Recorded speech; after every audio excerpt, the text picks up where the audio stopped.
దానమునకు త్యాగమునకు ఎంతో వ్యత్యాసం ఉంటుండాలి.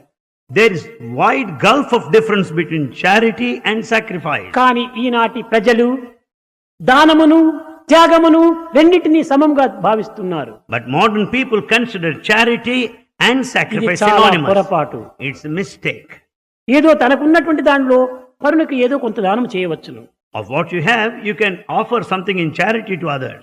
ఏ విధమైనటువంటి దాంట్లో కూడా నువ్వు తనకున్న దానినే దానం చేయవచ్చును. You can give what you have.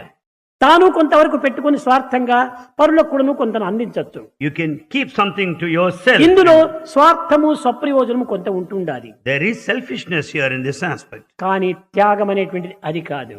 It is not so with regard to తనకు sacrifice. ఏది ఇష్టమో ఏది ప్రీతికరమో దానిని కూడా నువ్వు ఇతరులకు అందించడం ఇదే త్యాగం.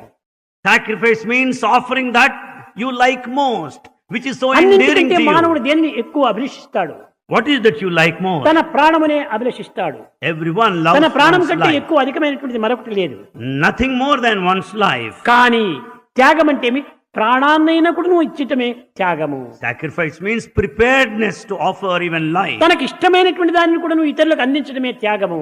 Giving that what you like తనకు most. ప్రీతికరమైనటువంటి వస్తువును పరులకు అందించడమే త్యాగము. Giving that what is endearing to you is sacrifice. కనుకనే త్యాగమునకు దానమునకు ఎంతో వ్యత్యాసం ఉంటుండాలి. So there is wide difference between charity and నేను త్యాగం sacrifice. చేశానయ్యా పలాని భూములంతా ఇతరులకు అందించానంటారు. కానీ అది త్యాగం కాదు. పేరు ప్రతిష్టల కోసం అందించవచ్చు. People say have sacrifice, I distribute land. No, it's all for name. కనుకనే ప్రాచీన భారతీయ సంస్కృతి న కర్మణాం న ప్రజయా ధనేన త్యాగేనేకి అమృతత్వ మానసు.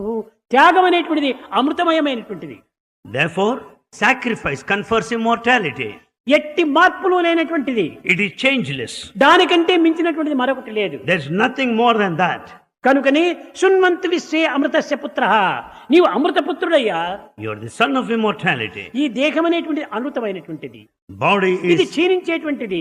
bound to decay. కేవలం రాలిపోయేటువంటిది, కూలిపోయేటువంటిది, కాలిపోయేటువంటిది. It's bound to fade away. It's sure to be కానీ burned. ఆత్మ కాలేది కాదు, కూలేది కాదు, But the spirit మారేది doesn't కాదు, fall. It's changeless. ఊరేది కాదు, It won't fall. ఇప్పటికీ ఒక్కటి. It remains same. అట్టి నిత్య సత్యమైనటువంటి ఆత్మతత్వమే ఈ యొక్క అమృత స్వరూపము.